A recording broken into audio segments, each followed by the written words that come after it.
प्रस्ताव।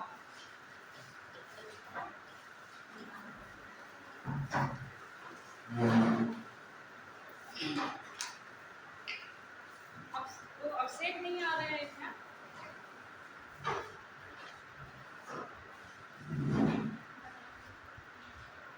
नाम याद हो गया मुझे कुछ? अवशेष, नियमक, अभिप्राय और भी याद है, मैं बताऊंगी। अब साइन बाद में कर देना, इधर को बाद में कर देना, अभी एक है। ठीक है?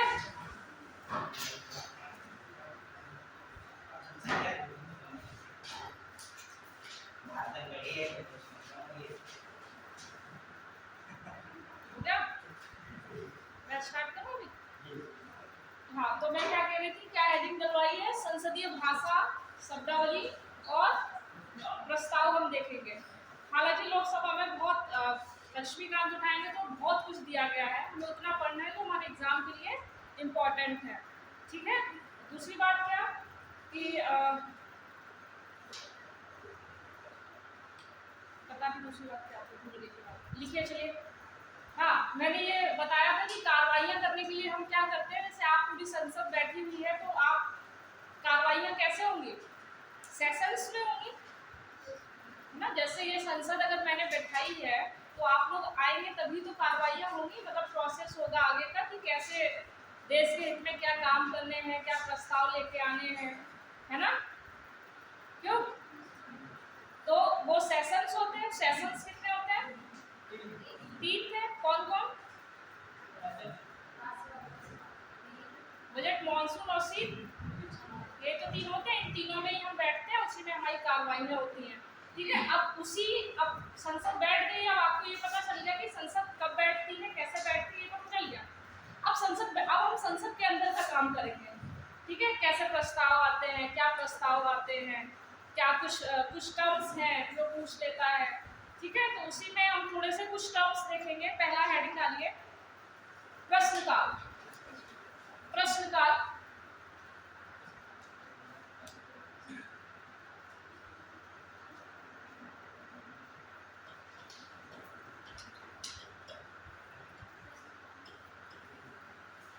ठीक है? लिखते रहिए, हम समझाते रहेंगे, अब लिखाते रहेंगे, साथ साथ चलें। प्रश्नकाल में लिखिए इसको, संसद का प्रारंभिक घंटा। संसद का प्रारंभिक घंटा मतलब जैसे ही संसद बैठी तो सबसे पहले जो सेशन कार्रवाई होगी या जो पीरियड होगा उसको क्या कहेंगे आप? प्रश्नकाल। तो संसद का प्रारंभिक घंटा प्रश्नकाल कहलाता है। संसद का प्रारंभिक घंटा प्रश्नकाल कहलाता है। पॉइंट में लिखना ताकि पढ़ते समय दिक्कत नहीं होगी आपको। इसका समय 11 से 12 बजे का होता है। इसका समय 11 से 12 बजे का होता है। नेक्स्ट पॉइंट, इसमें पूर्व सूचना देकर, अंडरलाइन पूर्व सूचना, इसमें पूर्व सूचना देकर प्रश्न पूछ सकते हैं।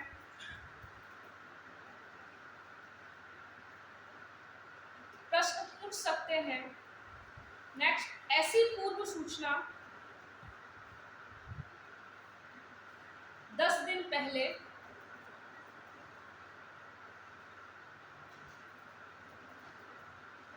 एवं पूछे गए प्रश्न का उत्तर अधिकतम 21 दिन के अंदर दिया जाता है। अधिकतम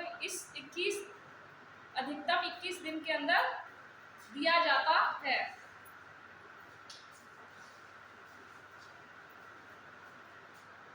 इस प्रश्नकाल में, अब सीधी सी बात है, प्रश्नकाल है तो इसमें कुछ प्रश्न के किस तरीके का हम प्रश्न पूछते हैं। तो इस प्रश्नकाल में 3 तरह के प्रश्न पूछे जाते हैं।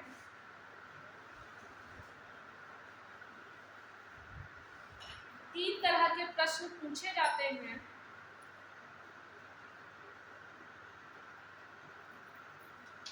जो प्रश्न है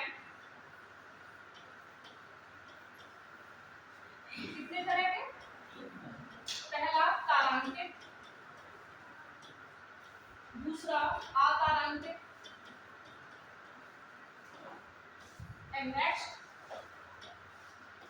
अल्पतंत्र सूचना। ये 3 टाइप के प्रश्न होते हैं, तारांकित, अतारांकित और अल्पतंत्र सूचना। ठीक है, तारांकित में लिखिए, हेडिंग डाल लीजिए तारांकित, एक एक दो दो लाइन लिख लीजिए, बहुत है। तारांकित होता क्या है, इसमें लिखिए, इसमें उत्तर मौखिक रूप से दिया जाता है, इसमें उत्तर मौखिक रूप से दिया जाता है और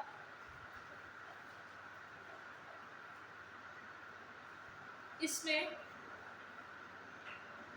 पूरक प्रश्न पूछे जा सकते हैं, पूरक, और इसमें पूरक प्रश्न पूछे जा सकते हैं।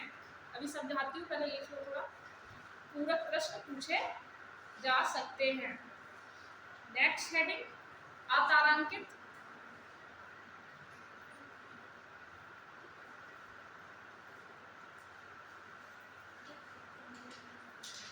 इसमें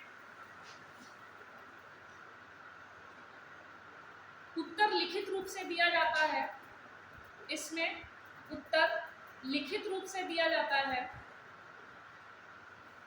और पूरक प्रश्न नहीं पूछे जा सकते, और पूरक प्रश्न नहीं पूछे जा सकते हैं।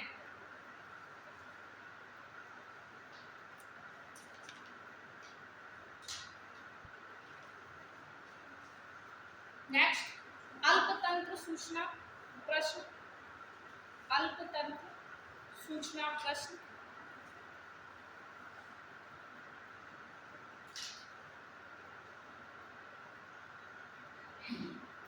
जब 10 दिन के अंदर सूचना देकर, जब 10 दिन के अंदर सूचना देकर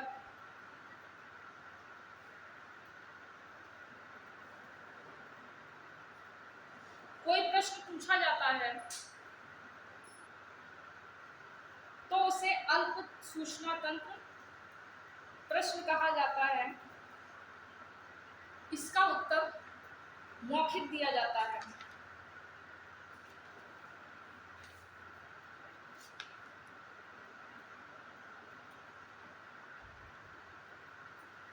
इसका उत्तर मौखिक दिया जाता है। क्या, अब समझ लीजिए थोड़ा सा। जैसे संसद बैठी, आप लोग संसद है, मैंने बताया था जब भी कुछ हुआ करे अपने आप को उसमें बिठा लिया करो। तो आप लोग संसद है, आप बैठे, आपका जो पहला सेशन है वो किससे स्टार्ट होगा, और बैठते कितने बजे से है, 11 से 12। तो पता चल गया इसी को प्रारंभिक घंटा, सबसे पहले बैठे वही प्रारंभिक घंटा हो जाएगा, तो इसलिए इसको हमने प्रारंभिक घंटा कह दिया सदन का, और ये 11 से 12 बैठता है। इसमें इंपॉर्टेंट चीज क्या है, इसमें हमें पूर्व सूचना देके प्रश्न पूछने होते हैं कि कितने दिन पहले, 10 दिन पहले हमें पूर्व सूचना दी और अधिकतम 21 दिन के अंदर हमें उसका उत्तर दे दिया जाता है। तो क्या, जैसे आप बैठे, आपको कोई प्रश्न पूछना है तो आप 10 दिन पहले नोटिस दे देंगे कि, या जिससे भी आप प्रश्न पूछना चाहते हैं आप उसको बता देंगे कि हम ऐसा ऐसा प्रश्न पूछना चाहते हैं, ठीक है। और उसमें प्रश्न हमेशा इन 3 कैटेगरीज में पूछा जाएगा, ठीक है, समझ गए इस बात को। आपने जैसे 10 दिन और अधिकतम उत्तर कितने दिन में देना रहता है, 31 वो 21, ठीक है। उसके बाद आपने 3 तरह के प्रश्न पूछे। पहला प्रश्न तारांकित, दूसरा अतारांकित और तीसरा अल्प सूचना तंत्र। तो जो तारांकित है, तारांकित प्रश्न का इसमें जो याद करने वाला चीज क्या है कि उसमें उत्तर डायरेक्ट मौखिक दिया जाता है। आपने कोई प्रश्न पूछा, आपने प्रश्न पूछने के लिए आपने जो भी पूर्व सूचना दी होगी तो उसमें आपको आंसर मिलेगा। आंसर क्या मिलेगा, डायरेक्ट मौखिक मिलेगा। और इसके साथ ही साथ क्या, मौखिक के साथ आप इसमें कुछ रिटर्न में कुछ पूछ भी सकते हैं। ऐसा नहीं कि आपने प्रश्न पूछ लिया और आपको उत्तर मिल गया, नहीं, आप इस उत्तर के बारे में अगर कुछ पूछना चाहें तो पूरक प्रश्न होते हैं। पूरक प्रश्न का मतलब होता है कि उसके बाद भी आप कुछ पूछ सकते हैं। ऐसा नहीं कि आपने कुछ कह दिया और मैंने मान लिया और अब आप कुछ नहीं कह सकते, ऐसा नहीं, आप इसमें पूछ सकते हैं। इसमें पूरक प्रश्न किए जा सकते हैं।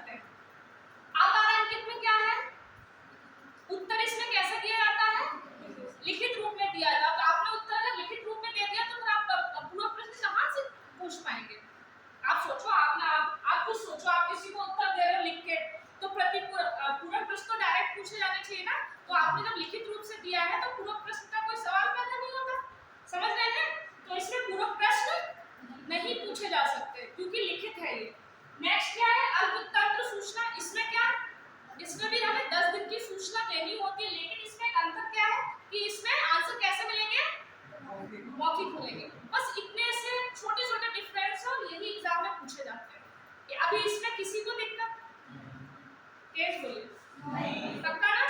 आगे बढ़े तो पहला ये घंटा खत्म हो गया। 11 से 12 वाला में आप जैसे संसद बैठी, जैसे पहली क्लास स्टार्ट हुई, आपके दिमाग में आना चाहिए अच्छा ये मेरा प्रश्नकाल चल रहा है। प्रश्नकाल चल रहा मतलब 11 से 12। 11 से 12 मतलब मैं 3 टाइप के प्रश्न पूछ सकती हूँ। 3 टाइप के कौन से? तारांकित, अतारांकित और अल्प सूचना। तारांकित मतलब अच्छा उत्तर मुझे मौखिक मिलेगा और मैं इसमें डायरेक्ट कुछ पूछ भी सकती हूँ। अच्छा, अतारांकित का मतलब है कि मैं पूछूं कुछ भी लेकिन मुझे आंसर कैसे मिलेगा? रिटन मिलेगा। अब रिटन मिलेगा तो सीधी सी बात है मैं कोई आंसर कोई पूरा प्रश्न नहीं पूछ सकती, ठीक है? अच्छा, अल्प सूचना तंत्र ये वो वाला तंत्र है जिसमें हमको प्रश्न पूछने से पहले कितने दिन की वो देना होता है उत्तर? 10 दिन, ठीक है? और इसमें क्या होता है जो आंसर मिलता है वो मौखिक ही मिलता है। इतनी बात कंफर्म? तारांकित में भी मतलब 10 दिन का नोटिस। हाँ, तो फिर अंतर क्या रहेगा इसमें? तारांकित में 10 दिन का नोटिस नहीं है। तारांकित नहीं, नॉर्मली जैसे जब प्रश्न किया जाता है प्रश्नकाल में पूर्व सूचना, जैसे जब प्रश्नकाल और शून्यकाल का डिफरेंस करोगे ना तो बस यही होगा कि शून्यकाल में कुछ भी उठा लो और प्रश्नकाल में क्या हो जाएगा कि आपको कुछ भी पूछना है तो आपको क्या देना पड़ेगा? सूचना देनी पड़ेगी, जनाब हम ये पूछना चाह रहे हैं, ठीक है? समझ गए इतना बात? बस वो 10 दिन और 21 दिन का अंतर याद रखो। उसमें जो 10 दिन का जो अगर कैटेगरीज की बात की जाए तो वो अल्पतम सूचना में और कुछ नहीं, ठीक है? आगे बढ़े। शून्यकाल। शून्यकाल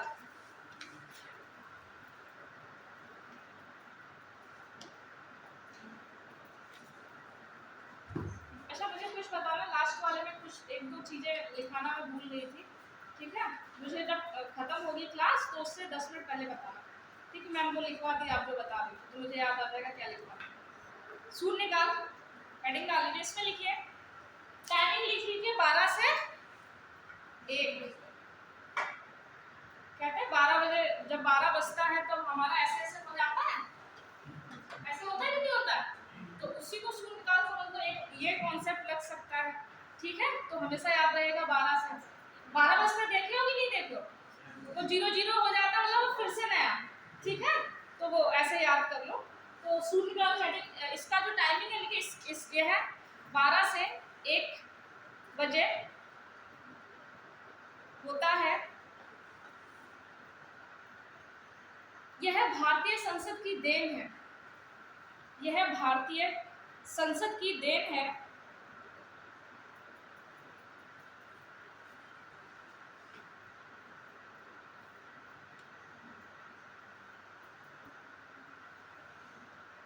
ठीक है? ये भारतीय संसद की देन है। इसे भारतीय संसद की खोज भी कहा जाता है, इसे भारतीय संसद की खोज। हम लोग थोड़े जुगाड़ू हैं तो हमने कर दिया, हम एक नया करेंगे शून्यकाल, ठीक है? तो इसे भारतीय संसद की खोज भी कहा जाता है।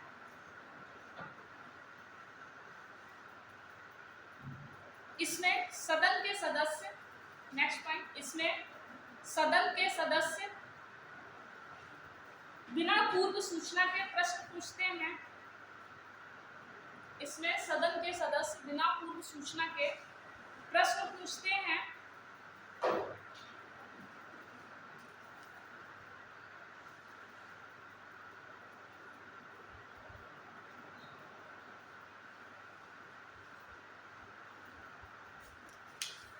ठीक है? क्या इसमें सदन के सदस्य बिना पूर्व सूचना के प्रश्न पूछते हैं। इसमें जनहित के मुद्दे पर प्रश्न किया जाता है। इसमें जनहित के मुद्दे पर प्रश्न किया जाता है। अन्य शब्दों में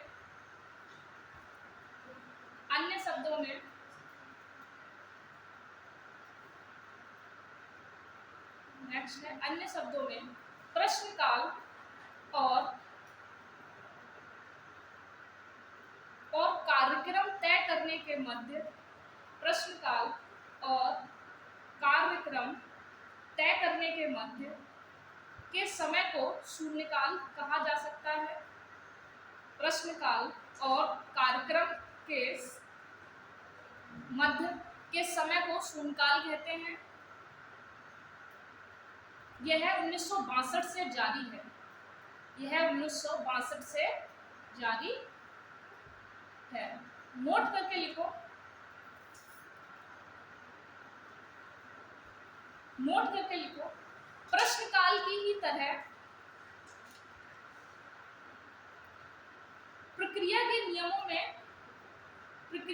नियमों में शून्यकाल का उल्लेख नहीं है।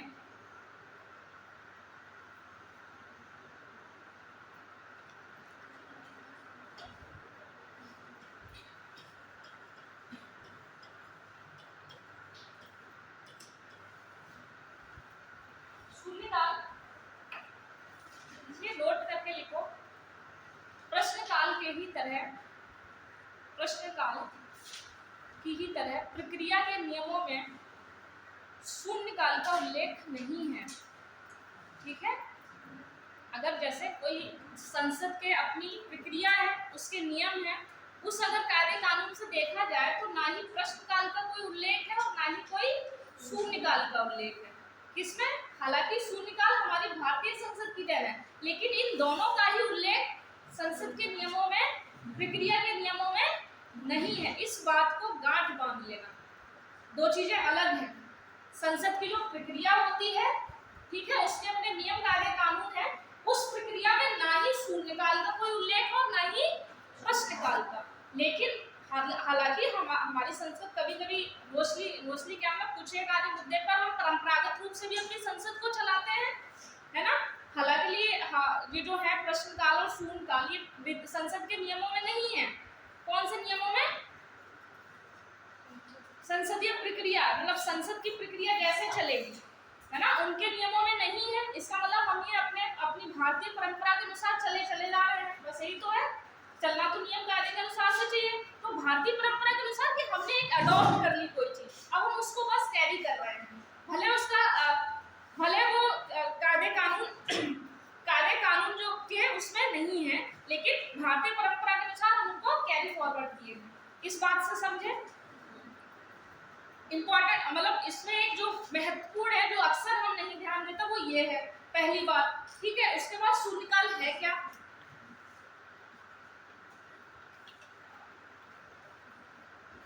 कितने बजे का टाइम है?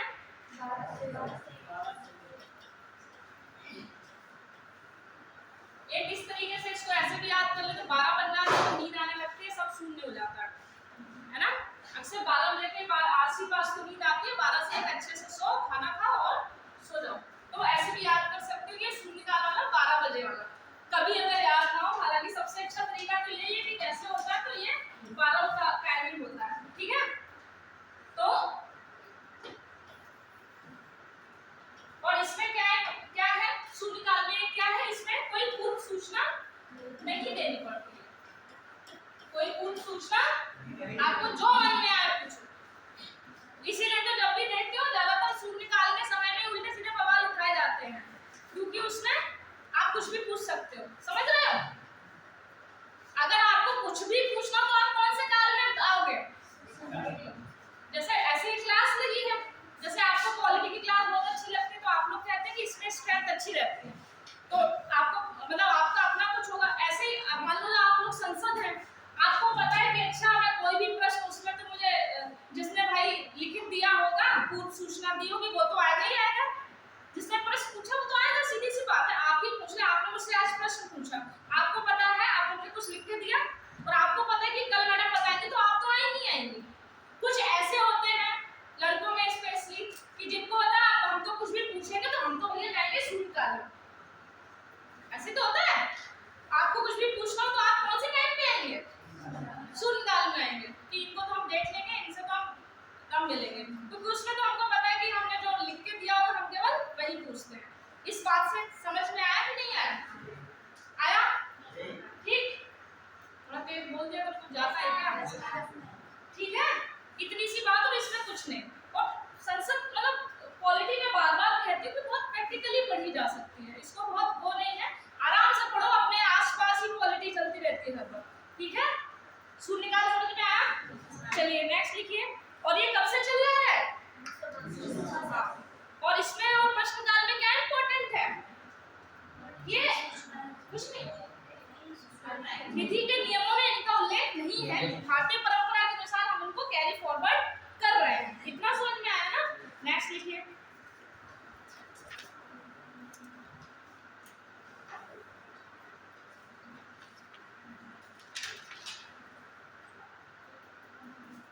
ध्यानाकर्षण प्रस्ताव। ध्यानाकर्षण, ध्यान आकर्षित करने वाला ध्यानाकर्षण।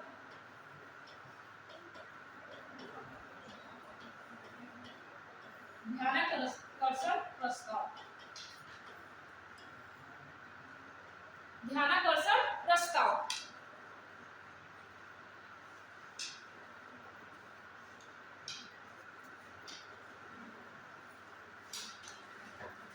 यह प्रस्ताव, हालांकि कोई भी प्रस्ताव आएगा हमें किसकी परमिशन लेनी पड़ेगी? स्पीकर की। हर स्पीकर की पावर बहुत है संसद में, है ना? अगर एज अ संसद देखें तो भी उसकी पावर बहुत है, और लोकसभा के में तो है ही वही सर्वोच्चता। संविधान की व्याख्या करने की बात आती है तो कौन करता है? लोकसभा स्पीकर करता है लोग। ठीक है, अभिषेक का नाम लिया, मेरे तो अभिषेक आए नहीं आज, आगे लंबी हो रही। अच्छा ठीक है, तो क्या ध्यानाकर्षण प्रस्ताव लिखिए। यह प्रस्ताव सदन के पीठासीन अधिकारी की अग्रिम अनुमति से ही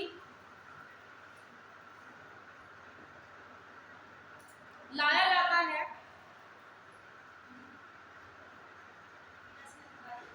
के अग्रिम अनुमति मतलब पहले से उनकी अनुमति लेनी पड़ती है, कि अग्रिम अनुमति से लाया जाता है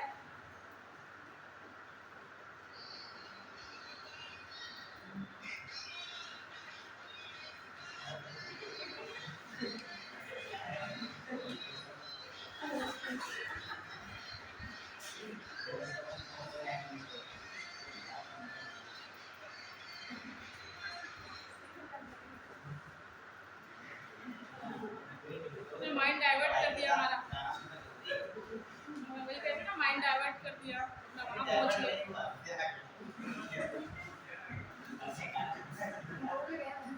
कोई बात नहीं, अच्छा हो गया। देखो क्लास के सब बच्चे जाग गए, एक एनर्जी आ गई क्लास में, मैं भी खुश हो गई। तो मैं क्या, ये 1954 से अस्तित्व में है, और शून्यकाल यह 1954 से अस्तित्व में है। Most important is, next point लिखिए, वो बहुत इंपॉर्टेंट है।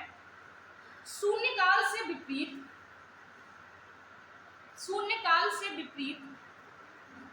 प्रक्रिया नियमों में इसका उल्लेख है। शून्यकाल से विपरीत, जैसे वो दोनों तो थे ही नहीं प्रक्रिया नियमों में, लेकिन ध्यानाकर्षण प्रस्ताव जो है ये प्रक्रिया नियमों में है। संसद की प्रक्रिया नियमों के हिसाब से है ये, ऐसा नहीं कि इसको हमने कहीं से भारतीय परंपरा के अनुसार ले आए, ऐसा नहीं है। ठीक है, लिख लिए कि नहीं? हाँ, नेक्स्ट लिखिए। अब मैं इसमें लिखाती हूँ, जब सरकार अर्थात प्रधानमंत्री, जब सरकार किसी कार्य या वादे को पूरा करने में विलंब करते हैं या मुकर जाते हैं, जब सरकार अर्थात कार्यपालिका या पीएम, आप स्पेशली लिख ले, प्रधानमंत्री से ही प्रश्न पूछे जाते हैं। ठीक है, अर्थात सरकार किसी कार्य या वादे को पूरा करने में विलंब करते हैं या मुकर जाते हैं, तो इस प्रस्ताव के माध्यम से सरकार का ध्यान आकर्षित किया जाता है। ध्यान आकर्षित किया जाता है। अब जैसे मान लो सरकार ने बोला होगा कि हम जैसे चुनाव से पहले भी हम बोलते हैं, बहुत कुछ बोलते हैं ना, उसके बाद जब हम जीत जाते हैं उसके बाद भी बहुत कुछ बोलते हैं। अगर कभी जैसे प्रधानमंत्री ने बोल दिया कि हम ये एम्स बनवाएंगे और एम्स नहीं बनवाए तो कहाँ आएंगे? ध्यानाकर्षण प्रस्ताव लेके आएंगे उनके लिए। जैसे नोट करके लिख लो, जैसे एम्स, हर राज्य को एम्स देना, जैसे उन्होंने बोला हो हर राज्य को एम्स देना। ऑल इंडिया मेडिकल इंस्टीट्यूट तो जानते होंगे ना,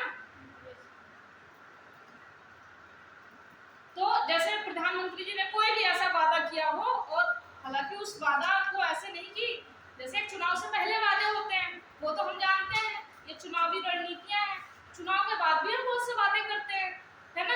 उसके टाइम पे प्रधानमंत्री जी कहीं गए होंगे और उन्होंने बोला होगा कि हम भारत में सभी राज्यों को फलाना कुछ देंगे, और फलाना कुछ नहीं दिया तो सरकार क्या करेगी, मतलब संसद क्या करेगी, ध्यानाकर्षण प्रस्ताव लेके आएगी। बस इतनी सी बात। जैसे मैंने आपसे कहा होगा कि जैसे अभी मैंने आपसे कहा कि 10 मिनट पहले मुझको बताना कि वो जो छूट गया है वो मैं लिखा देती हूँ, ठीक। तो मैंने नहीं लिखाया, तो आप लोग नेक्स्ट क्लास में क्या लेके आएंगे मेरे लिए, ठीक, ध्यानाकर्षण प्रस्ताव लेके आएंगे, तो मैं समझ जाऊंगी अच्छा मैंने कुछ बोला था जो मैंने पूरा नहीं किया।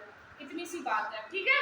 इसमें कोई दिक्कत समस्या, ठीक। नेक्स्ट लिखिए, स्थगन प्रस्ताव। स्थगन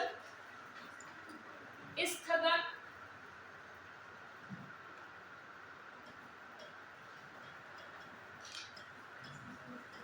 स्थगन प्रस्ताव।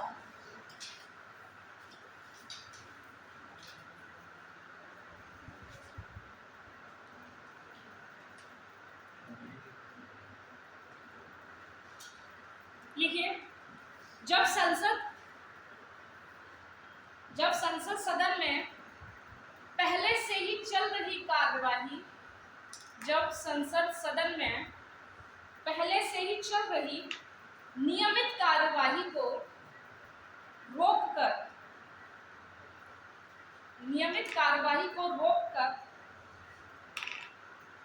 या जनहित का मुद्दा या कोई विशेष मुद्दा पर तत्काल चर्चा कराने की प्रक्रिया स्थगन कहलाती है। तत्काल चर्चा कराने की प्रक्रिया स्थगन कहलाती है। अभी समझाती हूँ, पहले लिख लो। इसके लिए कम से कम 50 सांसदों के हस्ताक्षर होने आवश्यक होते हैं। इसके लिए कम से कम 50 सांसदों के हस्ताक्षर अनिवार्य होते हैं या आवश्यक होते हैं। नेक्स्ट पॉइंट, सामान्य रूप से सरकार तैयार नहीं होती है। सामान्य रूप से सरकार इसके लिए तैयार नहीं होती है, क्योंकि इसमें निंदा का भाव छुपा रहता है, और ये कहीं ना कहीं सरकार की असफलताओं को दर्शाता है। और यह छूट गया आपका, और यह कहीं ना कहीं सरकार की असफलताओं को दर्शाता है।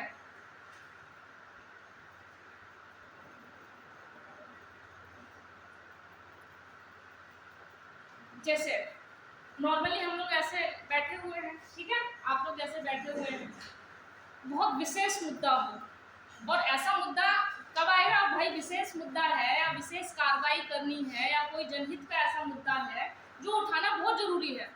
आप संसद हैं, आप देश का प्रतिनिधित्व करते हैं, आपका फर्ज बनता है कि देश के जो भी बहुत महत्वपूर्ण मुद्दे हैं, अगर सरकार उनसे क्या कर रही है, बच रही है, उनको नकार रही है, तो आप तो विपक्ष हैं, है ना, या आप राज्यसभा हैं, तो आप क्या करेंगे,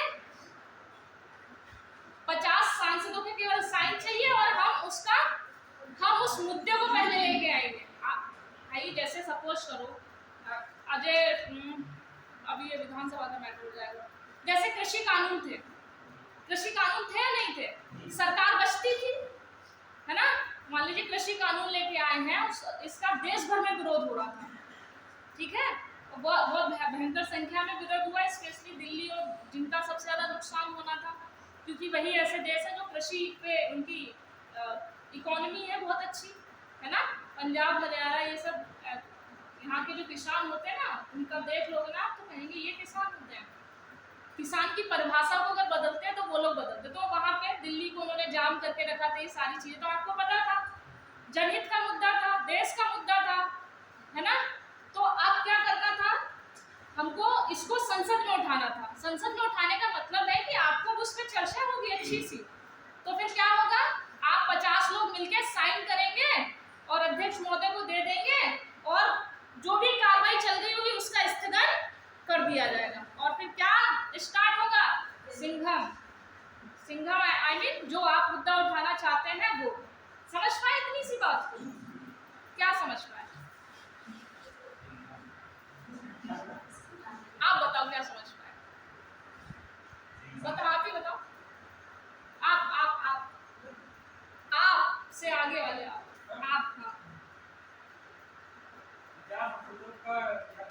हाँ, कोई जनहित का मुद्दा उठाना है हमें और हम क्योंकि देश का प्रतिनिधित्व कर रहे हैं, 50 लोग मिलके, इससे तो दोस्त होंगे ही, है ना। 50 लोग साइन करवा के हमने तुरंत स्थगन करवा दिया और हमने क्या कार्रवाई, अपने जनहित के मुद्दों को उठा लिया। ठीक है, इसको ही क्या कहते हैं, स्थगन कहते हैं। हालांकि अब आप जनहित के मुद्दे उठा रहे हैं तो स्थगन की कुछ सीमाएं हैं, वो लिख लो। इतना समझ में आया कि नहीं आया? तो तेज बोला करो, मुझे तुम लोग के चेहरे देख के ऐसा लगता है समझ में नहीं आया, या इतने खो जाते हो क्या है। खिचड़ी खा के आए हो, हम तो कुछ खा के नहीं आए थे। बढ़िया, चलो लिखो। स्थगन प्रस्ताव की निम्न सीमाएं हैं। अब ऐसा नहीं कि आप कुछ भी उठा कर ले आएंगे, ठीक है। तो अब जो सीमाएं हमारी लिमिटेशन है, तो वो सीमाएं पॉइंट वाइज लिखते जाना। निम्न सीमाएं हैं, पहली ये तय कर लेना है, इसको समझ लो पहले, ये आपको तय कर लेना ये जनहित का मुद्दा है, ठीक है। अब आप ऐसा नहीं है कि अतीक वाला मामला लेके आप संसद में चले गए, है ना, वो हमारा मुद्दा है, हम अपनी विधानसभा में उठा सकते हैं, ठीक है। लेकिन जैसे क्षेत्रीय मुद्दे हैं उनको लेके आप ना पहुंच गए, आप कहें कि उस वाले गांव में शौचालय नहीं बने, तो ये भी कोई बात हुई। आपको ये पता होना चाहिए जनहित के मुद्दे हैं कौन। आप मोस्टली देखते होंगे जब कोई बहुत बड़े मुद्दे हो जाते हैं जिनमें पूरा देश लगभग एक जैसा हो जाता है, ऐसे ही मुद्दों को संसद में उठाया जाता है। फालतू के मुद्दों को उठाते देखे हो कभी? तब कहते हैं संसद भंग कर दी गई, मतलब संसद को स्थगित कर दिया गया, बोला वित्त समय के लिए, निश्चित समय के लिए को स्थगन कहते हैं और अनिश्चित समय के लिए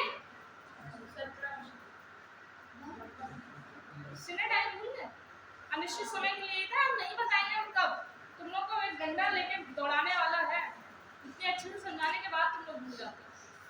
साइनेडाई सिनेडाई कुछ याद है? तो वही वाला, ठीक है क्या? आया समझ में? तो अब कुछ लिमिटेशन है, इसकी जो लिमिटेशन है वो, अब आप ये समझ लीजिए, आप इस क्लास में कुछ भी मुद्दा उठाएंगे तो आप सोच लीजिए कौन कौन से मुद्दे नहीं उठा सकते या फिर कौन कौन सी इसकी लिमिटेशन है। अगर ये लिमिटेशन नहीं होती तो आप तो जानते हैं संसद में कैसे कैसे लोग भरे पड़े हैं, पता चलो घर का मामला उठा दे है। तो हमारी कुछ लिमिटेशन है, ठीक है। इस बात से समझ रहे हैं कि नहीं? संसद में हमने बहुत अच्छे लोगों को मतलब बिठाई रखा है। एनसीआरबी की रिपोर्ट भी कहती है कि 50% से ज्यादा जो सांसद है उन पे ऐसे आपराधिक मामले हैं दर्ज। तो ऐसे लोगों को बिठाया है तो उनके लिए कुछ लिमिटेशन होनी चाहिए कि ऐसा तो नहीं है 50 लोगों का कोई बहुत बड़ा मतलब तो है नहीं, ऐसे आपके ही लोग, मतलब आपको भी पूरी क्लास हो 500 के आसपास 50 लोगों के दोस्त तो ऐसे ही हो जाते हैं कि नहीं, साइन कराया ऐसा चलो स्थगन करते हैं। तो उसकी कुछ लिमिटेशन कर देंगे, वरना तो टाइम टाइम पे ब्रेक लगाते ही है, फिर संसद की कार्रवाई चलती कैसे, है ना। तो इसकी कुछ लिमिटेशन है, अब वो लिमिटेशन यहाँ रखना। अब इस मैं ये बार बार इसलिए कह रही हूँ ताकि आप उस सिचुएशन में बैठ सको और आप ये सोच सको कि अच्छा ये हाँ सही है, ये लिमिटेशन होनी चाहिए। अब जो भी लिमिटेशन लिख रहे हैं आप खुद सोचना ये होनी चाहिए, ठीक है, नहीं तो घर परिवार के मुद्दे उठते फिर संसद में। लिखिए पहला, इसके माध्यम से ऐसे मुद्दों को ही उठाया जा सकता है, इसके माध्यम से ऐसे मुद्दों को ही उठाया जा सकता है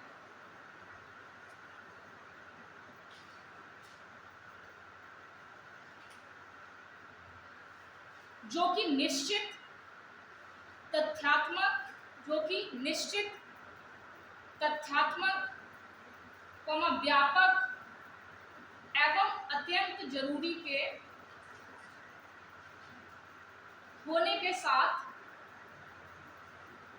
लोक महत्व के भी हों। ऐसा मामला हो जो निश्चित हो, तथ्यात्मक हो, फिर व्यापक हो और साथ ही साथ लोक महत्व का हो, तो ही आप ऐसे मुद्दों को उठा सकते हैं। तो सबसे इंपॉर्टेंट क्या है? लोक महत्व। ठीक है, आप लोक महत्व का मुद्दा लेके जाएंगे। नेक्स्ट लिखिए, इसमें एक से अधिक मुद्दों को शामिल नहीं किया जा सकता। एक बार में अगर आप स्थगन कर रहे हैं, ऐसा नहीं आपने सोचा कि एक ही बार में निपटा देते हैं। लड़के स्पेशली यही करते हैं, जाएंगे पानी पूरी खाने के नाम से या कुछ करने, जाएंगे फिर पानी पूरी के नाम पे, तो वो पानी पूरी खाने गए, एक इमरती खाया है, एक गन्ने का जूस पिया है ना, और कचौड़ी खाया है, एक टिक्का खा लिया, तो निपटा देते हैं। ये मान घर से गए थे कि हाँ पानी पूरी खाने जा रहे हैं। ठीक, समझ गए इस बात को? तो इसमें हम क्या करेंगे, इसमें एक बार में एक ही मुद्दा उठाया जा सकता है। मतलब आपने अगर स्थगन कराया है तो ऐसा नहीं तो 10-12 उठा लो। आपने जिस बात के लिए स्थगन कराया है, आपको केवल वही एक मुद्दा उठा सकते हैं।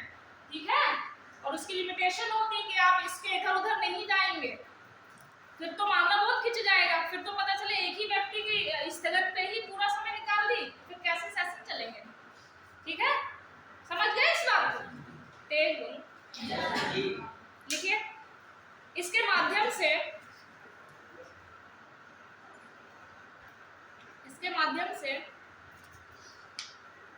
अब से अपनी बेटी को भी कभी लेके आओ, उसको भी पढ़ाऊंगा।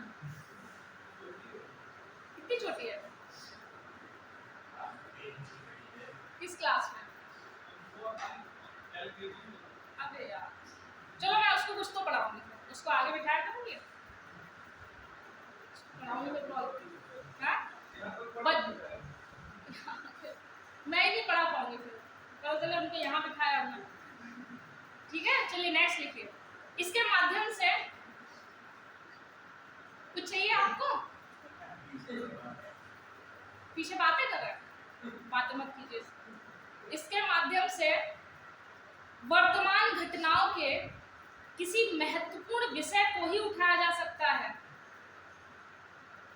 इसके माध्यम से वर्तमान घटनाओं के किसी महत्वपूर्ण विषय को ही उठाया जा सकता है, ना कि साधारण महत्व के विषय को, ना कि साधारण महत्व के विषय को। अब ऐसा नहीं है कि किसने किसको मारा था, जैसे गॉडसे ने गांधी जी को मारा था ना। अब ये नहीं कि गॉडसे ने गांधी को मारा, हम उस वाले मुद्दे पे बात करेंगे। कौन से मुद्दे पे बात होनी चाहिए? जो वर्तमान में चल रही हो, वर्तमान में जो घटनाएं हो, जैसे आपके कृषि कानून हो गए, या आपको लगता है कि देश में सुरक्षा व्यवस्था को लेकर मुद्दे हो गए, या आपको लगता है देश में अंतरराष्ट्रीय सीमाओं को लेके हो गए, ऐसे मुद्दे जो देश के मुद्दे हों। ठीक है, ना कि साधारण महत्व। इस बात को विशेष ध्यान रखना। अब इतना तो जानेंगे ना कौन सा साधारण महत्व का होगा और कौन सा, जैसे अतीक वाला जो केस है पूरे भारत के लोग जान रहे होंगे, है ना। भारत की दृष्टि से ये सामान्य महत्व का है या नहीं है? जानते सब है। तो हमें ये पता होना चाहिए कि कौन से मुद्दे लोक महत्व के सबसे विशेष और कौन से साधारण महत्व। तो हम कौन से मुद्दों को ले जाएंगे? विशेष महत्व के। ठीक है, और कौन से? वर्तमान घटनाओं के। गांधी और गॉडसे को लेके नहीं आ जाएंगे। किसको लेके आएंगे? कृषि कानून को लेके आएंगे। ठीक, अच्छा अभी बताओ इस समय कौन सा मुद्दा चल रहा है देश महत्व का? घोड़े जो बांध रखे हो खोल दो, अब दौड़ा लो और फिर बताओ मुझे। अब से आप बताओ। जलवायु परिवर्तन का मुद्दा हो सकता है, बिल्कुल हो सकता है। हम पंचामृत लेके आए थे, हमने उस पर बात की थी। हम भारत को विकसित बनाने की बात कर रहे हैं। कब तक? 47 तक हम विकसित बनाने की बात। ये देश के मुद्दे हैं ना, हर किसी का मुद्दा है। देश का मतलब आपका मुद्दा है ये, है ना। बहुत अच्छा बताइए, जलवायु परिवर्तन का हो गया, भारत को विकसित करने की बात हो गई, ये भारत के मुद्दे हैं।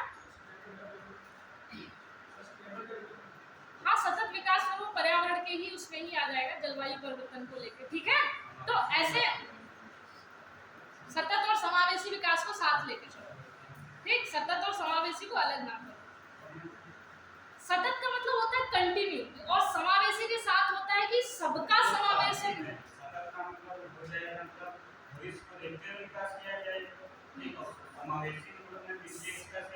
सभी का, जैसे इस क्लास में समावेशी पढ़ाई होनी चाहिए, ठीक है। और कैसे, अब ये तो नहीं कह सकती कि आप उतना पढ़ो कि भविष्य की पीढ़ियों तक बचा रहे, ये नहीं कहा जा सकता, ठीक है। इस बात को समझे कि नहीं, हम कहाँ थे।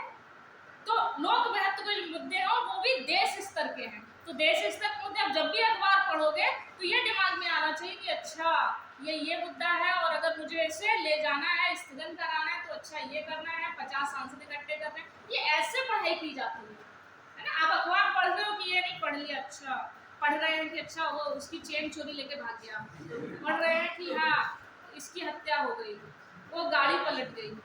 अपने मैटर की चीजें पढ़ो। तो अखबार में मुश्किल से 3-4 पेज पढ़ने वाले होते हैं। पहला पढ़ लो अंतर्राष्ट्रीय, राष्ट्रीय, खेल देख लो बस।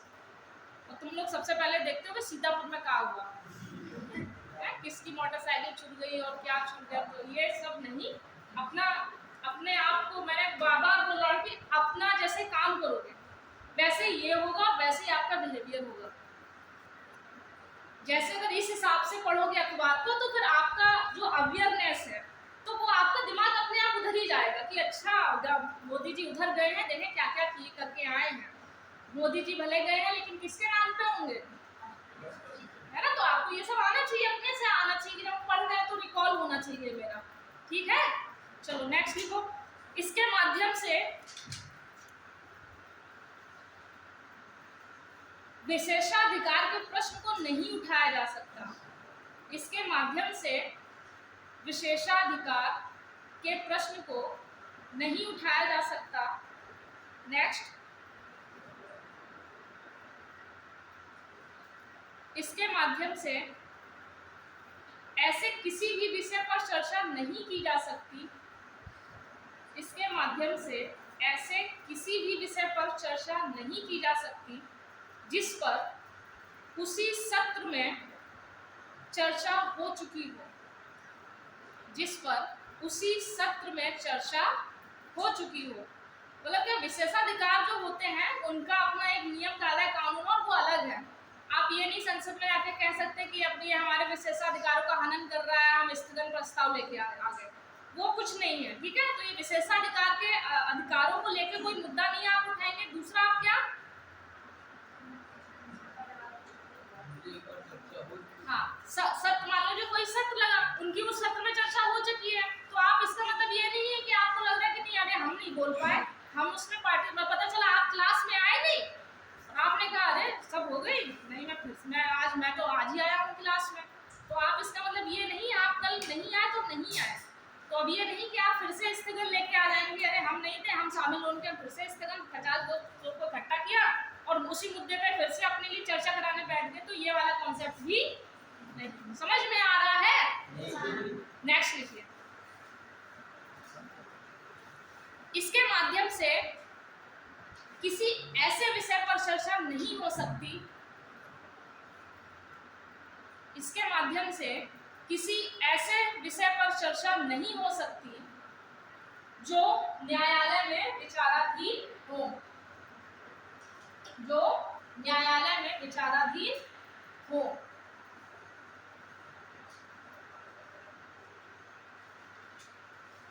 मतलब जो मामले न्यायालय देख रहा है, अब संसद से बड़ा हमने किसको बनाया है, न्यायालय को।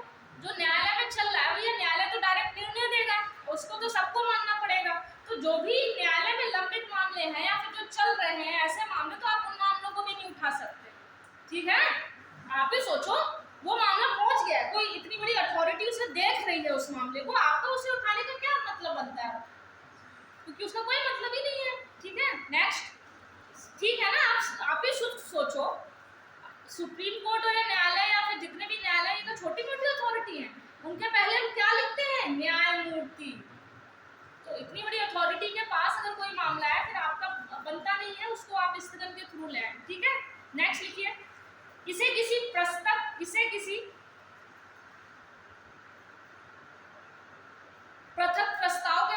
से उठाए गए विषयों को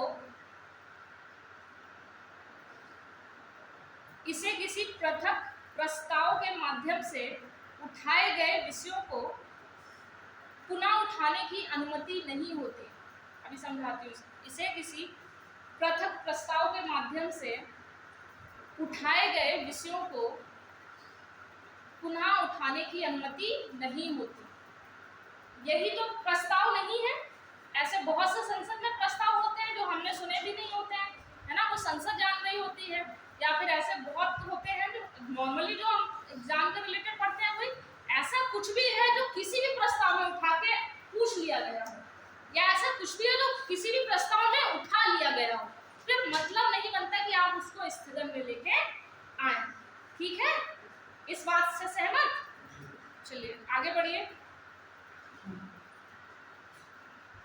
हाँ, और दूसरी बात क्या है, स्थगन प्रस्ताव। अब जैसे कीजिए संसद चल रही है, मान लो मेरी क्लास चल रही है, आप में से 50 लोग आके साइन करा के, और मतलब नॉर्मली हम संसद में देखते हैं कार्यपालिका का बाहुबल, मतलब हम कहते हैं बाहुबली होते हैं, सिंघम होते हैं। अब वहां से पता चला सिंघम वहां से बोल रहे हैं, उनमें से आप में से कुछ आए 50 साइन करके और मामला उठा दिया। सिंघम डाउन हो गए कि नहीं? सिंघम डाउन हो गए कि नहीं? अब सिंघम को अच्छा लगेगा? तो सामान्यतः सरकार इसको लाने नहीं देती है, सामान्यतः ये आता भी नहीं है ना, और सरकार इसको लाती भी नहीं। क्यों? क्योंकि फिर इसमें हमारी इमेज डाउन हो जाएगी। हमें कहीं ना कहीं संसद को ये मैसेज जाएगा कि इनका अब प्रतिनिधित्व नहीं रहा है, इनका विश्वास नहीं रहा है। ठीक है, और इसी को देखते हुए पता चले फिर वो क्या लेके आ जाए, अविश्वास प्रस्ताव। पता चले फिर सरकार विश्वास प्रस्ताव लेके बैठे। ठीक है, कितनी चीजें आपस में जुड़ी हैं, समझ रहे हो? पहले तो मुंह से ही बोलो तुम लोग, हंसते मुस्कुराते रहा करो, इतने गंभीर बना लेते हो, डरा देते हो। ठीक है, ठीक है। नेक्स्ट लिखिए, विश्वास प्रस्ताव।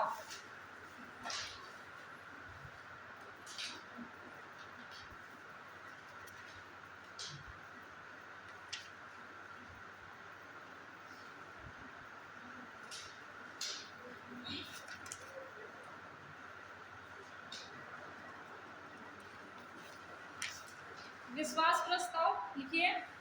विश्वास प्रस्ताव सत्ता पक्ष की तरफ से,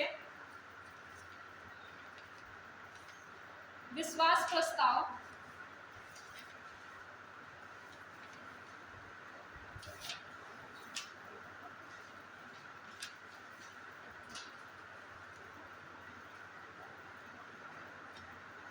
बेचारी क्वालिटी लक्ष्मीकांत विश्वास प्रस्ताव ही नहीं दिया। विश्वास प्रस्ताव सत्ता पक्ष की तरफ से लोकसभा में लाया जाता है।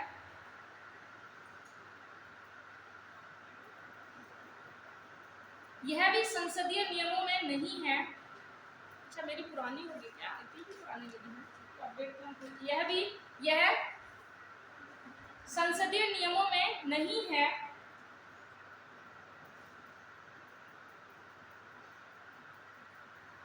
तो संसदीय नियमों में कौन कौन नहीं है?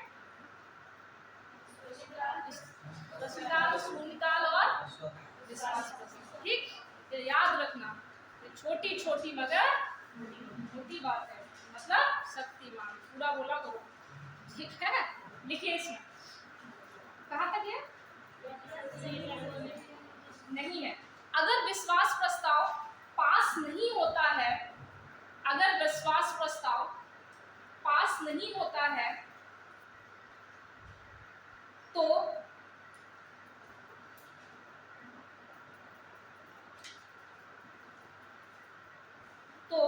सरकार को त्याग पत्र देना पड़ता है।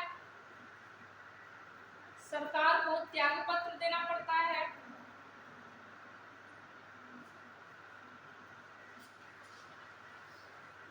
यह भी भारतीयों की देन है, यह भी भारतीयों की देन है। नेक्स्ट पे, यह सत्ता पक्ष द्वारा, यह सत्ता पक्ष द्वारा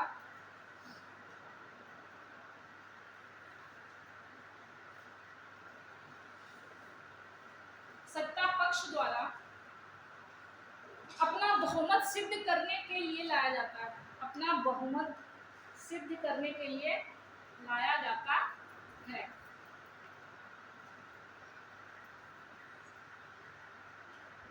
नॉर्मली भारत की देन है। अविश्वास प्रस्ताव केवल हमारे संसदीय नियमों में था। संसदीय नियम का जो नंबर है वो 198 था, तो उसमें था केवल अविश्वास प्रस्ताव।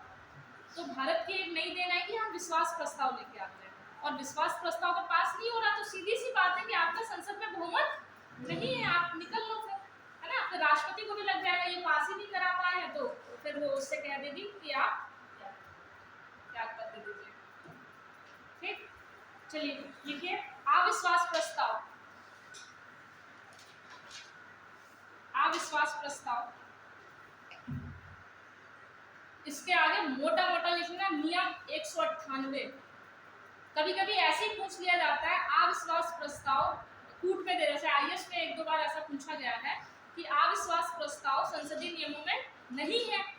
और आप सोचेंगे है या नहीं, तो पहले ही पता चल जाए अविश्वास प्रस्ताव नियम नंबर 198 में, मतलब संसदीय नियमों में है। पीसीएस में आपका नियम पूछ सकता है, इंपॉर्टेंट है अविश्वास प्रस्ताव। नियम इसके आगे नियम मोटा मोटा लिखो 198। अब नीचे इसमें पॉइंट में लिखिए,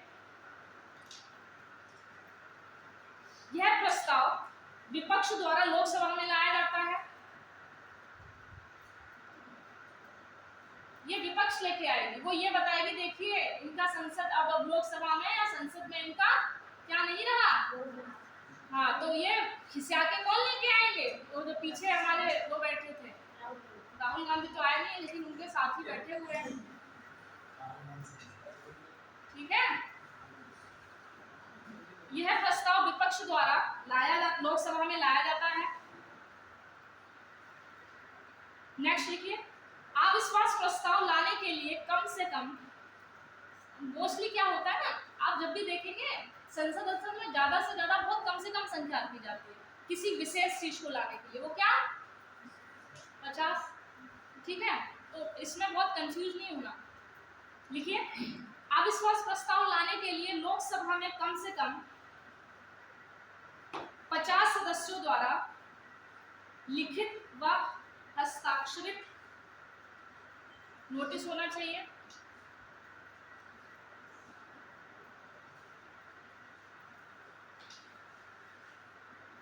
अगर अविश्वास प्रस्ताव पास हो जाता है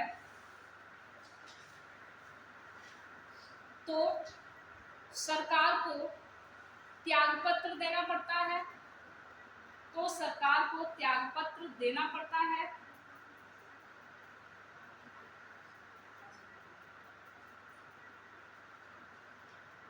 देना पड़ता है। यह प्रस्ताव एक सत्र में एक ही बार लाया जाए, ऐसा नहीं आप हर सत्र में, मतलब एक ही सत्र में आप बहुत बार लाएं। आपके 3 सत्र होते हैं, 3 सत्र में आप एक एक बार ही ला सकते हैं। ठीक है, आप लिखिए, यह प्रस्ताव एक सत्र में एक ही बार लाया जा सकता है। जैसे दोनों इस, अब सबसे बड़ी जो कंफ्यूजन होती है वो निंदा प्रस्ताव को लेकर होती है। पहले तो वो मैंने इसीलिए अभी नहीं पढ़ाया, पहले तो क्या विश्वास और अविश्वास प्रस्ताव दोनों में ये तय कर लो क्या कि आपको त्यागपत्र देना ही होता है, बस इसमें इतना इम्पोर्टेंट है। ठीक है, और जैसे विश्वास प्रस्ताव में तो मतलब इसमें तो कोई मतलब ही नहीं है कि, लेकिन अविश्वास प्रस्ताव आने तो 50 सदस्य चाहिए, हमें सांसद चाहिए। ठीक है, तो अब लिखो निंदा प्रस्ताव।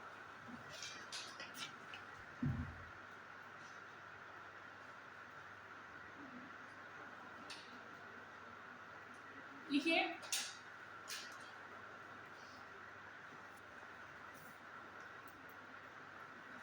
निंदा प्रस्ताव लाने के लिए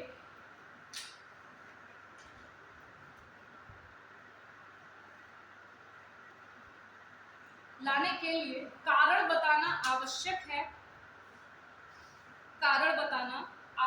है, और ये बहुत इंपॉर्टेंट हो, मतलब इंपॉर्टेंट बस इसमें क्या होता है, निंदा प्रस्ताव अगर आ भी गया है ना तो त्यागपत्र नहीं देना होता है, बस इसमें इतनी सी बात है, विश्वास अविश्वास में देना ही देना है। और आपको कभी भी कंफ्यूज करेगा तो इसमें ही करेगा, आपको लग रहा है सरकार की निंदा हो रही है, मतलब सरकार को जाना चाहिए। हालांकि कारण बताना होगा आपको, लेकिन इसका मतलब ये नहीं है कि सरकार त्यागपत्र देगी। त्यागपत्र किसमें देगी? केवल और केवल विश्वास और अविश्वास में। ठीक है, अब लिखिए, निंदा प्रस्ताव लाने के लिए कारण बताना होगा। यह प्रस्ताव एक व्यक्ति, मंत्री, संपूर्ण सरकार के खिलाफ लाया जा सकता है। इंपॉर्टेंट चीज क्या है? आप कोई भी किसी भी व्यक्ति के लिए लेके आ सकते हैं। ठीक है, आप किसी मंत्री के लिए लेके आ सकते हैं, या आप पूरी मंत्रिपरिषद के लिए लेके आ सकते हैं।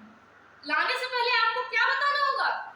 कारण जरूर बताऊंगा। आप मतलब सपोज करो तुम कोई आया मुझे सुना के चला गया, अच्छा अरे कारण तो बताओ, क्या सुना के चले गए? सामने वाले को पता तो चले कि आप उसको क्यों सुना के गए हैं। आपको कुछ सुना के चले गए तो पता ही क्या पागल पागल है, ऐसे लगेगा कि नहीं लगेगा? खुद सोचो। आप अगर किसी को कुछ कह रहे हो, या फिर जैसे मम्मी से आपने पापा से पैसे मांगे, लड़के ज्यादा मांगते होंगे, आता क्या, उनके पास एक्स्ट्रा काम रहते हैं। ठीक है, लड़कियां कम पैसे मांगती हैं, वो समोसा या पानी पूरी के लिए। तो अब आप पैसे मांग रहे हैं, ठीक, अब हंस लो, पढ़ लो, ये तो 5 मिनट हंसने के लिए। हाँ, तो मैं क्या कह रही थी, आप जैसे पैसे मांगे पापा से, मम्मी से तो मांग लो चलेगा, पापा से पैसे मांगते तो क्या बताना पड़ता है? कारण बताओ बिटिया, या लल्ला पैसा काहे चाहिए हैं? आपसे आप फादर भी हैं, आपके बच्चे आपसे, आप कारण पूछिए क्या? फादर नहीं है, हाँ, फादर नहीं। अच्छा, मुझे लगा आप फादर हैं। अच्छा, आपके फादर हैं। मतलब मैं ये बता रही हूँ, जैसे आप ही के मतलब बेटी बड़ी होगी, पैसे मांगेगी तो पूछोगे क्या है, मतलब आप नॉर्मली भी सब ले सोच सकते हैं। घर में पैसे हम पापा से मांगते हैं तो हमें कारण बताना पड़ता है, मुझे तो अक्सर बताना पड़ता था, तो मैं क्या ही आप लोगों का करूँ। जैसे आजकल के सिटीज का एक नया कॉन्सेप्ट है पॉकेट मनी, कभी मिली है? मुझे तो नहीं मिली, 5 रुपए से ज़्यादा कभी नहीं मिली। ये 5 रुपए भी हफ्ते में एक बार मिलते थे। आप लोगों को मिलते हैं क्या? किराए के अलावा कुछ, मुझे तो नहीं लग रहा किराए के अलावा और कुछ मिलता भी होगा, है ना? तो अब आपको ज्यादा पैसे लेने हैं, कुछ भी करना है तो आपको कारण बताना होता था। तो ऐसे ही आज निंदा प्रस्ताव है, आप कुछ कह रहे हो या किसी की निंदा कर रहे हो, तो निंदा करने के लिए आपको क्या इम्पोर्टेंट है? इस बात को मैं बार बार इसलिए कह रही हूँ, मात्र आपसे यही पूछ लेगा 2 चीजें, क्या इसमें कारण बताना आवश्यक है, क्या इसमें त्यागपत्र देना आवश्यक है। ये 2 चीजें इंपॉर्टेंट है। तो बार बार कहती हूँ किसी चीज को केवल उतना पढ़ो जितना एग्जाम में आ रहा है, और उतना ही नहीं होता है। मतलब अब इसका आपको संसद तो बिठानी नहीं है यहाँ पे, या आपको संसद में जाना है, हालांकि 500 रुपए देके आप संसद में बैठ सकते हैं, आप पैसे बढ़ा दिए हो तो पता नहीं। जैसे आपको संसद की कार्रवाई देखनी हो, बाहर वाले व्यक्तियों के लिए भी है, कुछ पैसे लगते हैं, 500 रुपए मुझे याद था उस समय, आप बढ़ा दिए तो उनको भाई बता दें। ठीक है, ये बात समझ में आई कि नहीं आई? तो निंदा प्रस्ताव के लिए इंपॉर्टेंट चीजें क्या? पहली, एक सुर में बोलो, पहली, दूसरा त्यागपत्र नहीं। तो देखना शुरू है, चलो लिखो। यह प्रस्ताव पास होने के बाद, यह प्रस्ताव पास होने के बाद सरकार को त्यागपत्र नहीं देना पड़ता है। नेक्स्ट पॉइंट,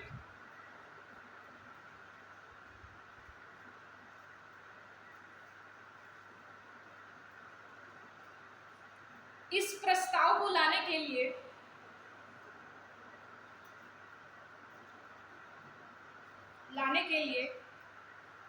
सदस्यों के हस्ताक्षर आदि की आवश्यकता नहीं होती। जैसे अविश्वास प्रस्ताव लाना तो हमें 50 चाहिए कि नहीं चाहिए, लेकिन इसमें नहीं। तो निंदा में क्या क्या इंपॉर्टेंट हो गया, मतलब मैं बता रही हूँ कि अगर पढ़ना तो इसको ऐसे पढ़ो। निंदा में क्या क्या इंपॉर्टेंट हो गया, ये तो सामान्य सी बात है, निंदा करोगे तो क्या पहला कारण इज इंपॉर्टेंट, दूसरा त्यागपत्र, तीसरा किसी भी सदस्य हस्ताक्षर में इन सब की जरूरत नहीं, इससे ज्यादा कुछ नहीं है। आसान है अगर हमको ये पता हो कि हमें पढ़ना कितना है। अगर हमको पता है कि हमको पूरी लक्ष्मीकांत पढ़नी है तो पढ़ते रहोगे, हर बार लगेगा कि मैंने पढ़ी नहीं है। ठीक है, नेक्स्ट लिखिए।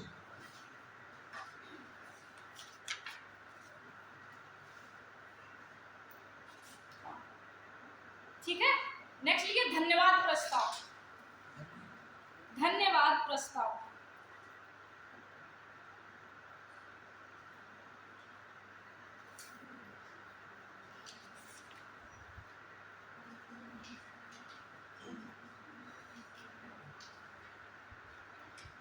लिखिए प्रत्येक आम चुनाव के पहले सत्र, प्रत्येक आम चुनाव के पहले सत्र एवं वित्तीय वर्ष का पहला सत्र, मतलब बजट मॉनसून का फर्स्ट सेशन और कोई भी अगर चुनाव जीत के आया है तो उसका फर्स्ट सेशन। ठीक, सत्र में राष्ट्रपति सदन को संबोधित करते हैं। सत्र में क्या कहीं छूट गया? प्रत्येक आम चुनाव के पहले सत्र में एवं वित्तीय वर्ष के पहले सत्र में, एवं वित्तीय वर्ष के पहले सत्र में राष्ट्रपति सदन को संबोधित करते हैं। राष्ट्रपति सदन को संबोधित करते हैं। अपने संबोधन में राष्ट्रपति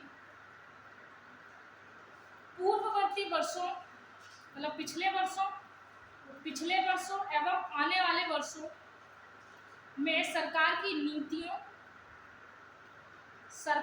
नीतियों एवं योजनाओं को बताते हैं।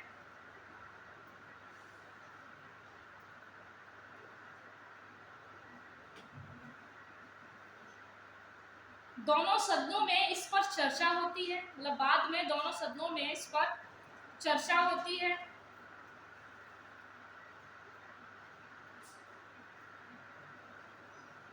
उस पर बहस होती है। चर्चा या बहस बात एक ही है। ठीक है, उस पर चर्चा होने के बाद इसे मत के लिए रखा जाता है। चर्चा होने के बाद इसे मत विभाजन या मत पारित होने के लिए रखा जाता है। इस प्रस्ताव का सदन में पारित होना अति आवश्यक है। इस प्रस्ताव का सदन में पारित होना अति आवश्यक है, नहीं तो इसका तात्पर्य सरकार का पराजित होना समझा जाता है।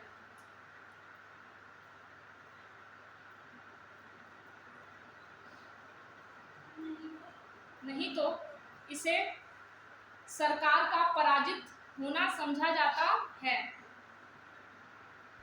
नेक्स्ट लाइन से सरल शब्दों में कहा जाए तो राष्ट्रपति के अभिभाषण राष्ट्रपति का किसने है? आर्टिकल 86 कुछ याद है? 86 और 87 एक साथ लिखा है। जो राष्ट्रपति का अभिभाषण है वो 86 में है। तो सरल शब्दों में कहा जाए तो राष्ट्रपति के अभिभाषण पर उन्हें धन्यवाद देने के लिए यह प्रस्ताव पास किया जाता है।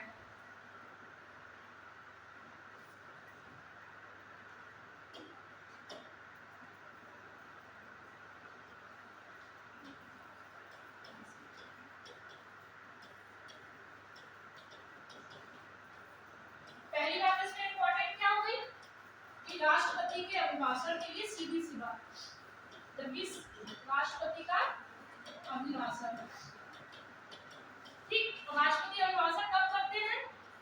एक तो पहला जब आम चुनाव होता है उसका पहला सत्र जो भी होगा का फर्स्ट सेशन, और दूसरा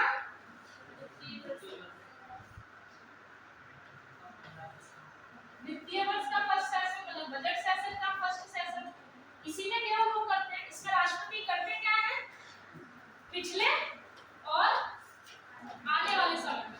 अब आप कहते होंगे कि अगर नई विधानसभा नई संसद बैठी है तो पिछला कैसे होगा, तो भाई वित्तीय जब काल आएगा तब तक तो आगे तक हम आ चुके होंगे कि नहीं, तब तो हमें पिछली की सरकार ने क्या क्या किया क्या क्या नहीं किया।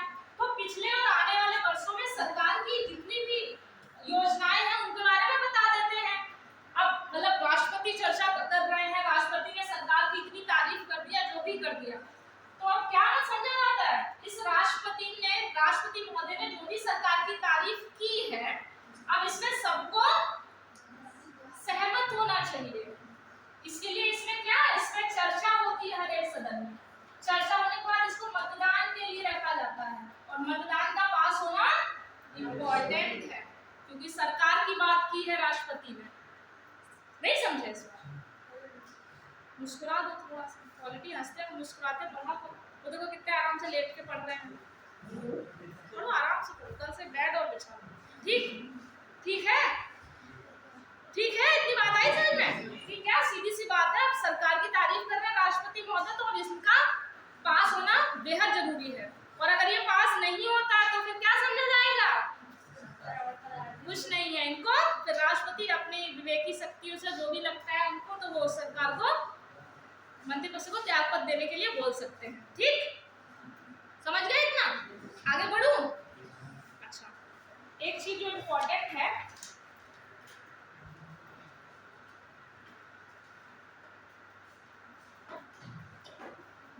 निंदा प्रस्ताव,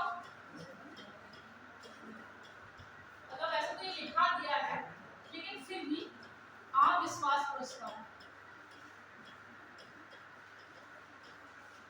इनमें एक अंतर लिख लो, ज्यादा ये 4 अंतर है, उनको लिख लो ताकि भूलो ना, बहुत शॉर्ट में।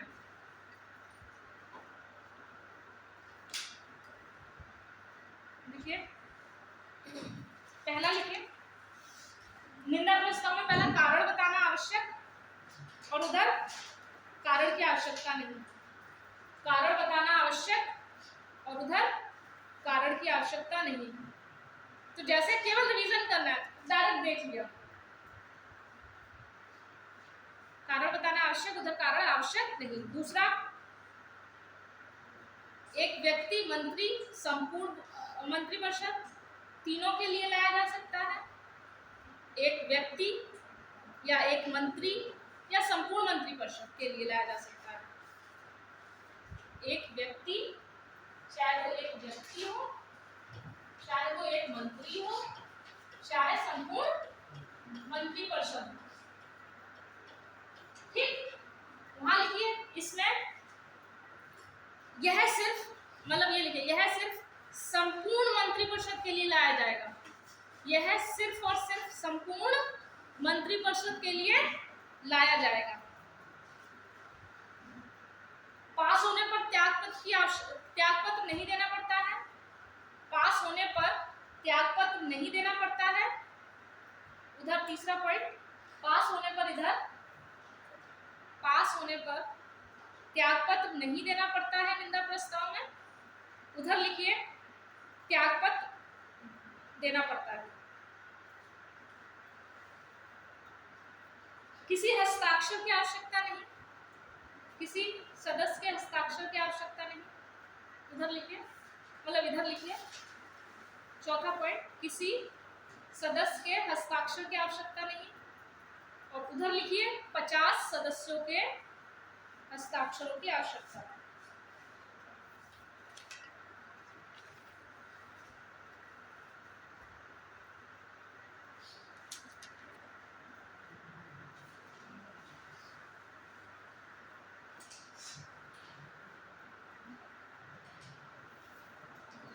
नेक्स्ट लिखिए, जो सबसे मतलब वो है, ऐसे ही लिखिए, हेडिंग बना के लिख लीजिए। नियम 184 के अंतर्गत लोकसभा में बहस। नियम 184 के अंतर्गत लोकसभा में बहस। नियम 184 के अंतर्गत लोकसभा में बहस, इसमें पॉइंट बना के लिखिए। इसके अंतर्गत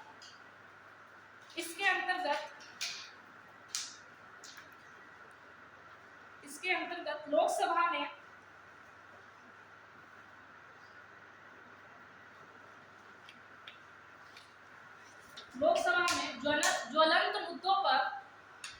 ज्वलंत मुद्दों पर बहस कराई जाती है। ज्वलंत मुद्दों पर बहस कराई जाती है तथा चर्चा के बाद मतदान का भी प्रावधान है। तथा इसमें चर्चा के बाद मतदान का भी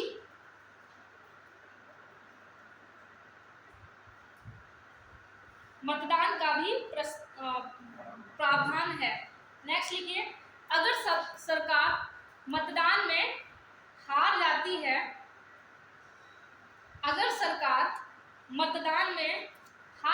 है, तो यह पता चल जाता है सरकार अल्पमत में है।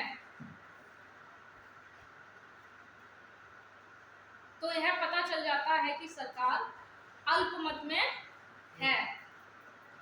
सबसे इंपॉर्टेंट, इसीलिए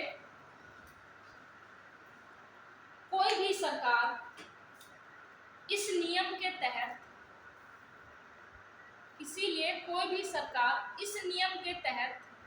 बहस नहीं कराना चाहती।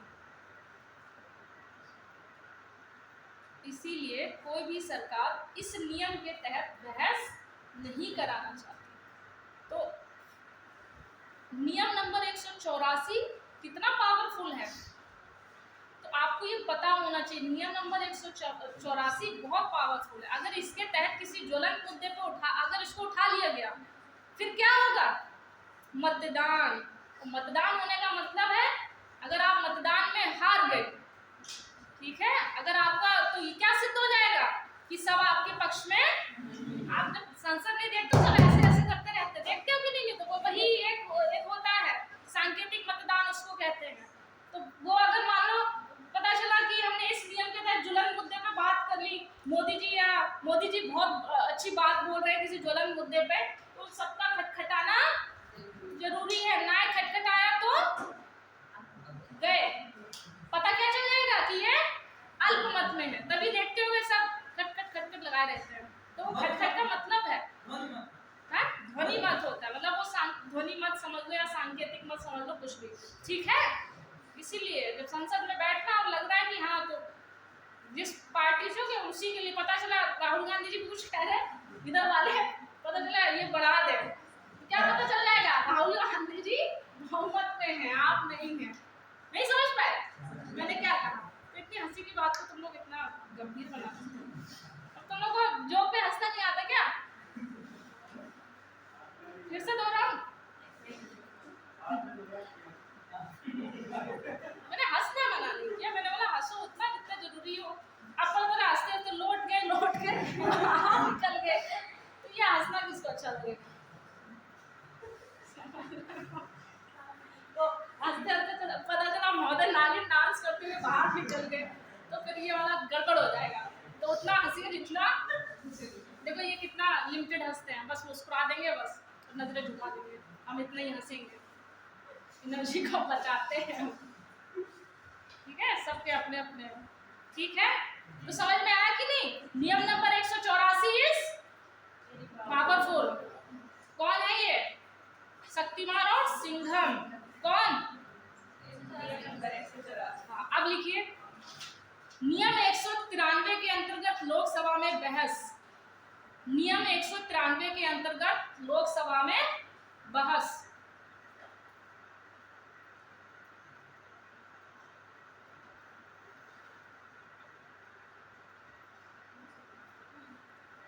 नियम नंबर 194 के अंतर्गत लोकसभा में बहस। इस 193 बोला क्या बोला? हाँ, तो 193 ही बोला, 94 बोली होगी। दिमाग फिर जाता है तीसरी तो, ठीक है। कितने खुश हो रहा है, जैसे मैंने बोला दिमाग फिर जाता है। बुराई हो जाए तो एकदम दिल गार्डन गार्डन हो जाता है, मानव स्वभाव है। अपनी ही बुराई कर लेते हो तो कितने खुश हो जाते हो, तुमों की करो तो मुंह बंद हो जाए। ऐसा सच में मानव स्वभाव यही होता है, दूसरे की बुराई सुन के हम बड़े खुश होते हैं। और ये है भी, गांव में पंचायतें इसीलिए लगती है, एक दूसरे की बुराई करने के लिए। चलो देखो, नियम 193 के अंतर्गत लोकसभा में बहस, ठीक। इसमें लिखिए, इस नियम में किसी ज्वलंत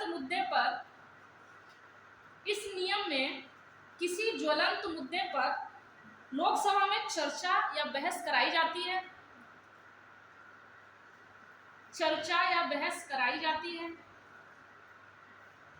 तथा चर्चा के बाद इसमें मतदान का कोई प्रावधान नहीं है, तथा चर्चा के बाद इसमें मतदान का कोई प्रावधान नहीं है।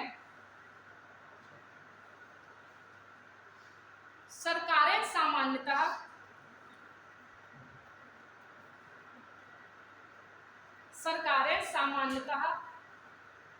इसी नियम के तहत बहस कराती हैं। तो नियम नंबर 193 लाइका गंगाधर, और गंगाधर जब शक्तिमान बन जाए तो वो नियम कौन सा हो जाएगा? 184। तो 193 और 184 इंपॉर्टेंट है। क्या 193 में क्या है? गंगाधर बने रहोगे, मतलब आप जितनी भी जुलम मुद्दे पर बात करा लो, चाहे कुछ भी सर पटक ले, चाहे कुछ कर ले, तो इसमें क्या है? मतदान का कुछ है नहीं। तो सारी सरकारें जितनी भी होती है वो इसी नियम के तहत बहस कराती हैं, ठीक है। इस बात को समझे, नोट करके लिख लो। राज्यसभा में 167 के तहत बहस कराई जाती है, उसमें ऐसे कोई दो नियम नहीं, बस एक ही है। राज्यसभा में 167 नियम के तहत बहस कराई जाती है।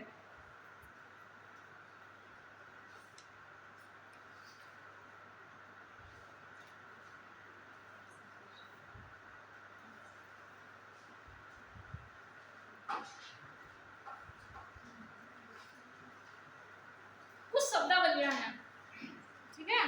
हालांकि जब कोई प्रस्ताव आता है तो उसमें ही ये कुछ छोटे छोटे प्रस्ताव टाइप के समझ लो, या कुछ इनको बोल देते तो उनका मतलब क्या होता है, बस इतना जानो। तो हेडिंग डालो कंगारू। हाँ अरे भाई कंगारू, हमारी तरफ देखने लगे सब।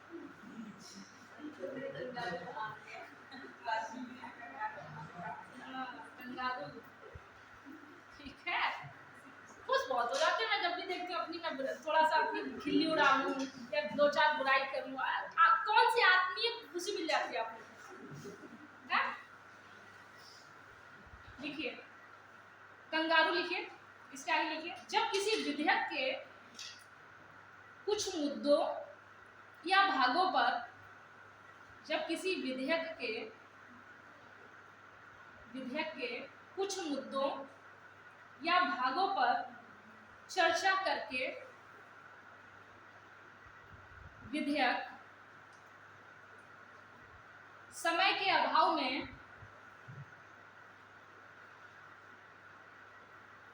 शीघ्र पास करा लिया जाता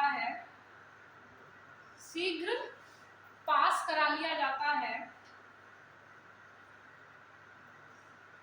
तो उसे कंगारू सत्र कहते हैं।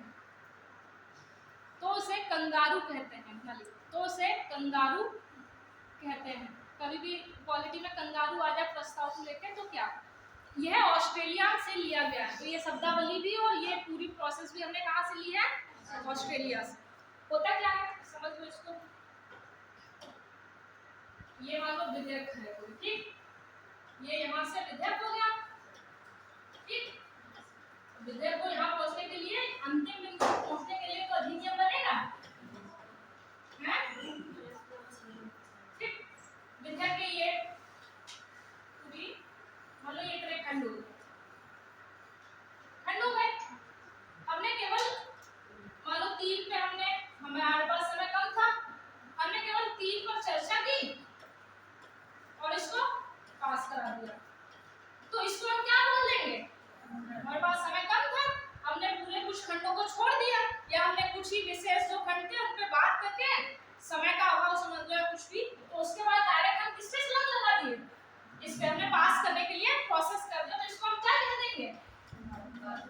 लगा देते। इतनी समझ में आई छोटी सी बात कि बाकी के ये जो है वो कंगारू ने अपने पेट में रख लिए।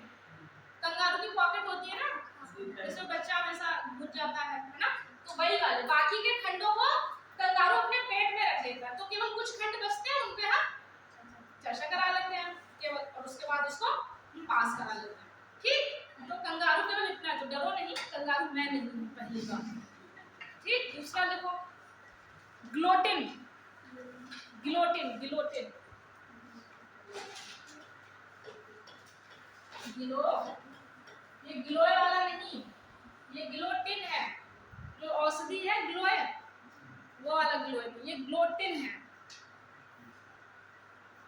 इसका शाब्दिक अर्थ होता है गला घोटना। इसका शाब्दिक अर्थ क्या होता है? गला घोटना। बचे रहो।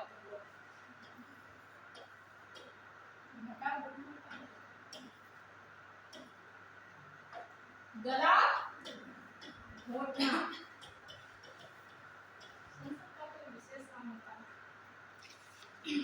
इसका शाब्दिक अर्थ होता है गला घोटना। फिर लिखिए नीचे नेक्स्ट लाइन है, जब किसी विधेयक को समय के अभाव में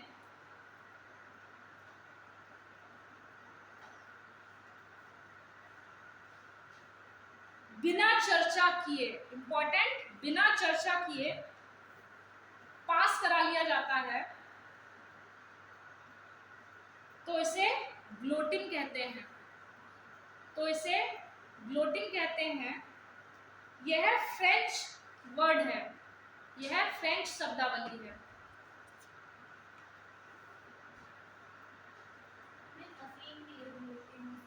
ग्लोटिंग मशीन हुआ करती थी, वहाँ पे वो सब करके सब घर से अलग कर दी जाती थी। ठीक है, जैसे वही बात पूरी ये है, हर एक विधेयक पर चर्चा होती है, तो इसमें हमने चर्चा ही नहीं कराई, तो डायरेक्ट हमने क्या पास करा लिया, तो हमने इस सब का क्या कर दिया, चर्चा का हमने क्या गला घोट दिया, तो इसी को हम क्या कहते हैं, ग्लोटिन। ठीक है, समझ में आया? इसके अलावा ये कुछ नहीं। क्या यो यो मैंने सिर्फ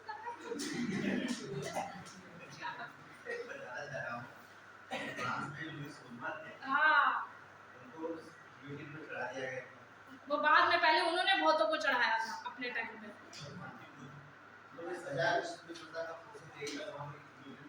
वहाँ की जनता इतनी दुखियारी हो गई थी कि उन्होंने कहा आप राजा महाराजा जो भी हो गए, अपने लिए हो गया, हमारा टाइम है। तो वहाँ के जो राजा हुआ करते थे उनको भी ग्लूटिन से ही सर घर से अलग कर दिया गया था। तो ये मतलब ऐसी चीजें हुआ करती थी, जहाँ की आप देखो आज कहाँ पे हैं, फ्रांस और ये सब है ना। अब ये सारी चीजें जो अरब कंट्री है वहाँ पे है सबसे ज्यादा, अगर देखा जाए तो, कि ठीक है उनका अगर वो अच्छा चल रहा है तो क्या उसमें बोलूँगा। फिर लिखिए पंगु सदन या लंगड़ा सदन। पंगु समझते हैं? पंगु लंगड़ा हो जाना। तैमूर लंग को जानते हो? कौन है तुम्हारा? है ना? एक बार मुझसे कुछ वो था, प्रैक्टिकल था, पीटी नहीं होती है उसका प्रैक्टिकल भी होता है। तो मुझसे उस समय मुलायम सिंह ये हुआ करते थे, सीएम हुआ करते थे। तो मुझसे पूछा बताओ यूपी के सीएम कौन है? मैंने बोल दिया मुलायम सिंह यादव। मुझसे कौन लगता है तुम्हें? कौन लगते हैं? तो उन्होंने बहुत डांटा, हमेशा इसी हाँ श्री लगाना चाहिए। और ऐसे ही हम कभी कभी इतने सीधे होते हैं, हमें पता है हम कभी भी इतना सम्मान पापा के आगे हमेशा हम श्री लगाते हैं, है ना। और पता चला स्कूल के मार्क्स में था, साइन करना था, मार्क्स कम आए थे, पापा के साइन चाहिए थे। हमने कहा पापा के साइन चाहिए, पापा के पास तो लेके जाएंगे नहीं, साइन ही तो करने हैं, श्री फलाना। तो टीचर को पता चल गया, अच्छा पूछा किसने साइन किए, कि पापा ने। अच्छा पापा अपने आगे खुद से नहीं लगा देते हैं। काटा गया वो टीचर, वो स्टूडेंट लोग था। तो होशियारी भी सोच समझ के करनी चाहिए। ठीक है, ठीक है, थोड़ा ब्रेक ले लेते हैं फिर। ठीक, आज तक मुस्कुराते रहो, खाना खा लो। कौन कह रहा था खाना नहीं खाया?